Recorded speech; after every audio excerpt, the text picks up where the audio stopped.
Today we're going to install an OCDEURO strip brace. Now I've got Seb from OCDEURO has brought this around, and let's have a little look at this brace because this is a decent piece of steel. Yeah, so we've got this OCDEURO chassis brace here today. So this one's going to go in John's S3. This same model is going to fit in your RS3 and your A3 of the 8B Sportback as well. That's good. So yeah, because I know a lot of RS3 guys definitely want some yeah, they're really screaming for it.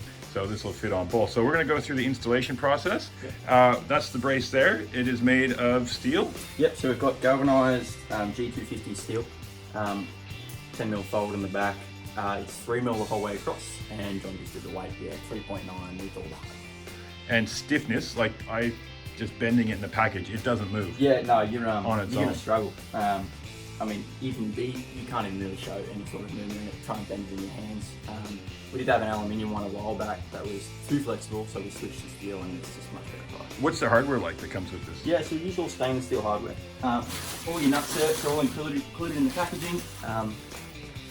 So all stainless steel hardware, including M8 nutserts, washers, and M8 button head bolts. So that's all of the hardware there. That's pretty well all you need to install.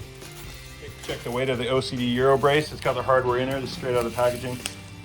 Now it's too light for me to do on its own, so what am I with this? I am 96.6 large kilos. Bit of isolation diet for me, and what are we without? 92.7. There we go. Pretty light, 3.9 kilos. That's not bad for a big piece of brace like that. It's a pretty simple install. We don't need much. We need a drill. We got a 13mm spanner. We got two tools that they sell on the OCDEURO page.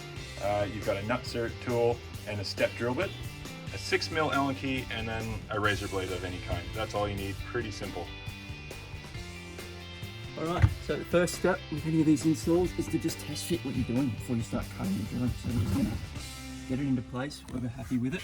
So it follows the trim lines of the vehicle quite nicely, and we're just going to line it up and get it roughly flat for now.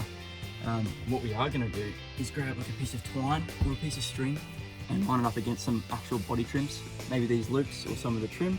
You don't want to use a level. Most driveways aren't as level as you think they are. If you use a spirit level, you're just going to end up not having it level to the actual car. You might have level to the ground, but not to the car. So I'm just going to use measuring tape. We're just going to measure off between the seatbelt loop, which is a common measurement on both sides. So we've got 30mm on that side, and we've got 30mm on that side. So we're another level. We just put a little bit of masking tape, and the bottom edge of the masking tape is at that 30mm mark where it's going to sit. So we'll be able to get the blade out and do some little cuts of the carpet just so we can get it fitting in. A good way to cut the carpet for these, if you're not doing like a full stripped track build, is just like a cross cut. So we're going to do a 15mm vertical cut and a 15mm horizontal cut. The result is 4 triangles that you can fold back, and then be able to get your drill bit, nutsert tool, all the bolts and hardware through. And then it's fully reversible for if you want to resell the car, just fold it back, a little bit of super glue, and the carpet's all back in there. There's no actual removal of permanent carpet doing it this way. Cool, so we've marked out the top hole on the right side. We've taken away the carpet that we want to use. Now we're going to use these step bits that we sell at OCDEURO.com. Go up to an 11mm on here, goes up to 12. We're only going to need an 11mm hole for an M8 nutsert, which is what we're using today. So I'm going to drill out to the very last step on here, and we can go from there.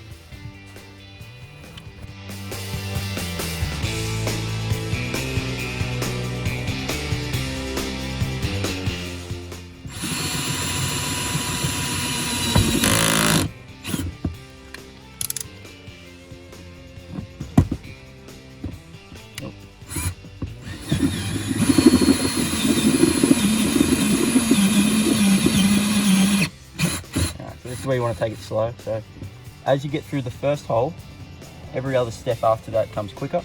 So you don't want to just start pushing through because you'll push through to the 12th. So we're just going to check what step we're up to. Right, so I'm getting the 10th in there, so I'm going to go one more. There we go, so that's the 12th, sorry, 11th, and we're good. Cool. So we've just finished using the step bit to drill it out to an 11mm hole in the car. So now we grab a nutsert tool. So these nutserts, being an M8 nutsert, have a 10.8mm around. Right, so that's why you need an 11mm step bit. That around there is 10.8. So then we're just going to test fit, make sure we get the right drill size. Goes in there snugly. So now we're ready to install the nutsert properly. So we've got our nutsert tool. We've got a 13mm spanner. We've got a 6mm Allen key. So the nutsert tool is pretty simple. Ring spanner over the top, onto your coupler nut, Allen key in the top. To make this work, you want to press in with the nutsert into whatever hole you're drilling out. You want to hold the Allen key steady, and you want to wind the coupler nut off of the bolt. As you wind it off of the bolt and you're pressing down on the nutset will compress like a rivet, and you're left with your threaded hole in the middle. So we're going to twist it around off of the bolt. As we do that, the nutset will stay still when we're applying pressure, and it'll compress. We're going to install our nutset into our 11mm hole. So drive that in there. Just going to wind the coupler nut down. It's going to get pretty tight towards the bottom. You'll have bending steel.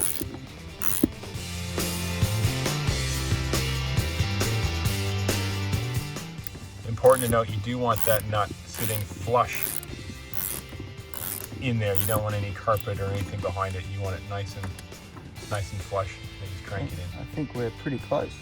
I'm just going to wind the coupler nut back out and check. Got the nutsert in, so now we can throw the brace back up, back into position, over the hole. Now the reason we've done it this way is so we can bolt it in, you know exactly where it's going to sit on one point.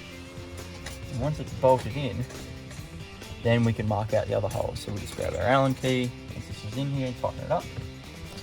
And then we can push this into where we want it, check all the measurements again, and then we'll mark out our other holes and do the rest now that one's done and you know it's not going to move.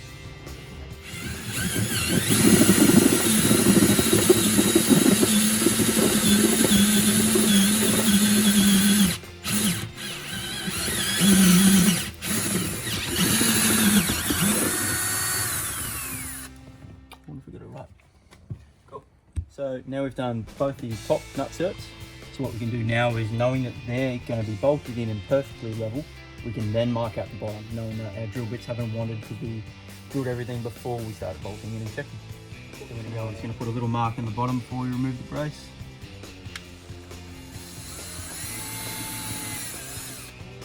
So now we're drilling.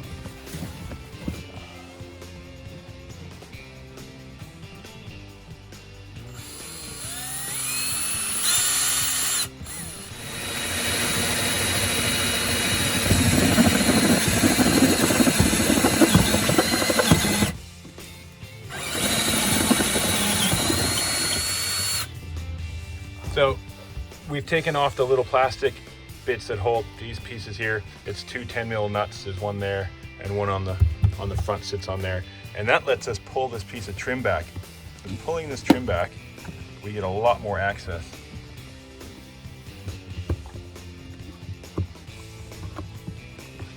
Especially down the bottom. So we've done the hole, pull the trim, and you can get right back in there and see. So now we can get the nutsert in there really clean.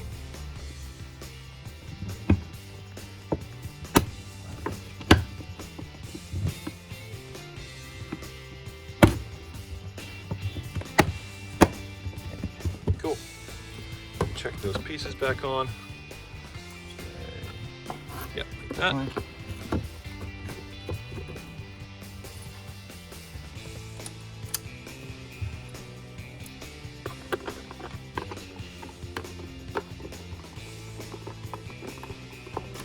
Little 10mm. 10mm, and then sit, and then it's back together when you put the brace in. It's in? Yep. So they're all in, they're all lined, they're all bolted up. So now we're just tightening everything down, and then we can clean up. Give this beautiful estuary a nice vacuum and a clean out, and then we're just going to take for a flog in Mexico. Okay. Back seats are in, and the OCDEURO strut brace is in. It is very solid, as it should be, with those big stainless steel nutserts in there and those big bolts. So take it for a quick drive, see what we think. just took the car for a drive after we've installed this OCDEURO rear strut brace. Really found that it just locked it down nice. Good test for me is always coming in the driveway. The car had no squeaks, no rattles, nothing kind of as it twisted in the driveway. We're normally gonna get a little bit of a chassis creak when we came in. You know, this car is pretty stiff with the white line sway bars and the KW coilovers, but just to have that squeak kind of gone is great. So this is really going to be nice for the next track day. Should introduce, you know, a little bit stiffness in the rear, always better to help the understeer. So really easy install. So it was just a couple holes and some nutserts. It wasn't very hard at all, and it just bolts right in.